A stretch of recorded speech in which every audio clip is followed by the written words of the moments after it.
నా భూతో నా భవిష్యత్ కేవలం 9% VAతో మన మర్రి గోల్డ్ అండ్ డైమండ్స్ లో నక్షి మేళా. Marri gold and diamonds, KPHP metro station, Hyderabad. Tirumala Tirupati దేవస్థానంలో నిపుణులను సభ్యులుగా నియమించి పాలన, వ్యవస్థాగత, నిర్మాణాత్మక సంస్కరణలు చేపట్టాలని విశ్రాంత IAS దినేష్ కుమార్ కమిషన్ సిఫార్సులు చేసింది. టీటీడీ బోర్డుకు ప్రత్యేక ఆహ్వానితులు వద్దని, ఇది ప్రజా సంబంధ మతపరమైన సంస్థగా ఉండాలని అభిప్రాయం వ్యక్తం చేసింది.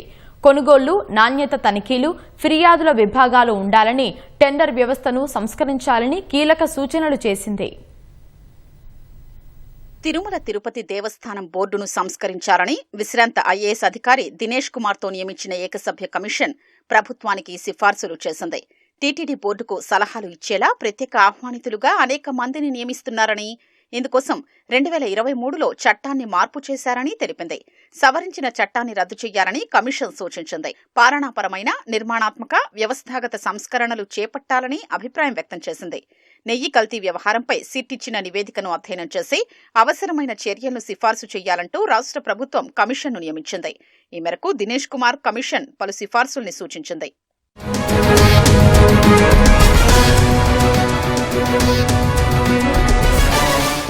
నెయ్యి కల్తీ వ్యవహారంలో టీటీడీ బోర్డు పర్యవేక్షణ, పాలనా తీరు ఆందోళన కలిగించిందని, బోర్డులో నిర్మాణాత్మక మార్పులు చేయాలని కమిషన్ అభిప్రాయం వెల్లడించింది. అసలు చట్టం 1987లోని 30 విభాగం సెక్షన్ 97కు 2023లో మార్పులు చేసి సుమారు 55 మంది ప్రత్యేక ఆహ్వానితుల్ని నియమిస్తున్నారని, ఈ నియామకాలకు అవకాశం కల్పించే 2023 చట్టం 1లోని section 97, subsection C, section 97, subsection Dలను శాశ్వతంగా రద్దు చేయాలని కమిటీ సూచించింది. టీటీడీ ప్రొఫెషనల్ గా పాలనా వ్యవహారాలు నిర్వర్తించే ఒక పబ్లిక్, మతపరమైన సంస్థగా ఉండాలని, బోర్డులో అవసరమైన నిపుణులు ఉండాలని, మెరుగైన నిర్ణయాలకు వీలుగా వీరు సంబంధిత ఉపకమిటీల్లోనూ భాగంగా కావాలని సూచనలు చేసింది. విధాన రూపకల్పన, కార్యనిర్వహణ మధ్య బలమైన వారధి ఉండేలా దేవాదాయ శాఖ కమిషనర్ స్థానంలో ఆలయ వ్యవహారాల ఇన్ఛార్జిగా ఉన్న ఈవో లేదా జేఈఓను బోర్డులో ఎక్స్ అఫిషియో సభ్యుడిగా నియమించొచ్చని సలహా ఇచ్చింది. కంపెనీల చట్టం 2013లోని సెక్షన్ 166 తరహాలో బోర్డు బాధ్యతలు, విధులు నిర్వహించే విధానాన్ని ప్రభుత్వం పరిగణలోకి తీసుకోవచ్చని వెల్లడించింది. బోర్డు నిర్ణయాలు సవ్యంగా అమలయ్యేలా మేనేజ్మెంట్ కమిటీ అవసరమని, దశలవారీగా నిర్ణయాలు అమల్లోకి తేవాలని కమిషన్ స్పష్టం చేసింది. పాలనాపరమైన ఆదేశాలు జారీ చేయాలని, సమన్వయ లోపాల్ని నిరోధించగలగాలని పేర్కొంది. వీటిలో అడ్డంకుల్ని మేనేజ్మెంట్ కమిటీ పరిష్కరించాలని సూచించింది.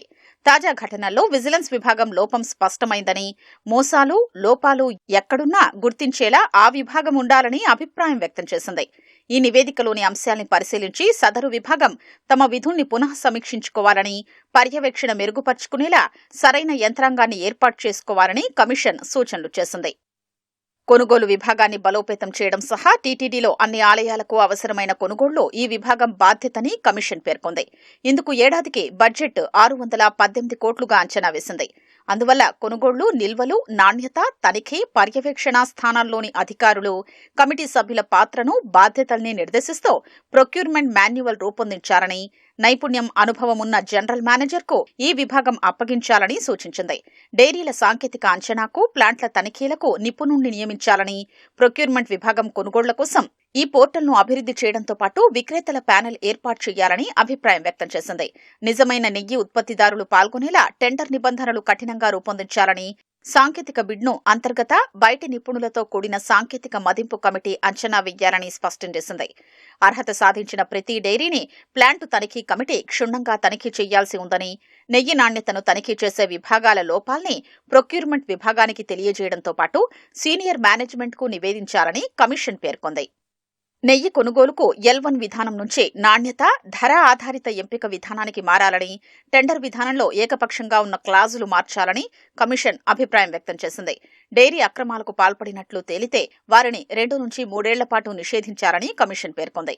టీటీడీలో నెయ్యితో సహా అన్ని ఆహార పదార్థాలకు ఖచ్చితమైన ప్రయోగశాల పరీక్షలు అవసరమని, నేరుగా ఈవో, జేఈఓలకు నివేదిక ఇచ్చేలా నాణ్యత, నియంత్రణ విభాగం అందుబాటులో ఉండాలని అభిప్రాయం వ్యక్తం చేసింది.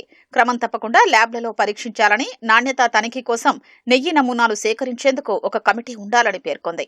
సరఫరాదారు ఇచ్చిన నివేదికను ఈ నివేదికలతో సరిపోల్చాలని, టీటీడీ ఈవో నామినేట్ చేసిన బయటి నిపుణులతో కూడిన ఆడిట్ బృందం ఎప్పటికప్పుడు ప్రయోగశాలను ఆడిట్ చేయాలని సూచనలు చేసింది. ఆహార భద్రతను పర్యవేక్షించే విభాగాన్ని ఏర్పాటు చేయడం సహా ల్యాబ్కు ఎవరైతే అధిపతి ఉంటారో ఆయనే దీనికి నేతృత్వం వహించాలని పేర్కొంది. ఈ విభాగం ఎప్పటికప్పుడు వంటశాలలు, నిల్వ సౌకర్యాలు తదితరాలన్నీ తనిఖీలు చేయడంతో పాటు సమాచారం బహిర్గతం చేయాలని స్పష్టం చేసింది. తిరుమల తిరుపతి దేవస్థానంపై ప్రజల్లో విశ్వాసం పెంపొందించేందుకు బహిరంగ ప్రకటనల విధానం అనుసరించాలని, నెయ్యి పరీక్షల నివేదికలు వెబ్సైట్లో పెట్టాలని సూచించింది. ఇటీవల నెయ్యి కల్తీ వ్యవహారంలో నిపుణుల ఎంపికకు నిర్దిష్ట విధానం లేదని తేలిన విషయాన్ని కమిషన్ ప్రస్తావించింది. నిపుణుల నియామకానికి అగ్రశ్రేణి పరిశోధనా సంస్థలకు లేఖలు రాయాలని, నియామకాలకు ప్రామాణిక ఆపరేటింగ్ విధానం రూపొందించాలని పేర్కొంది. లడ్డూ ప్యాకేజింగ్, పంపిణీని మెరుగుపరచడం సహా టీటీడీలో ఫిర్యాదుల స్వీకరణ వ్యవస్థను మెరుగుపర్చాలని దినేష్ కుమార్ కమిషన్ సిఫార్సులు చేసింది.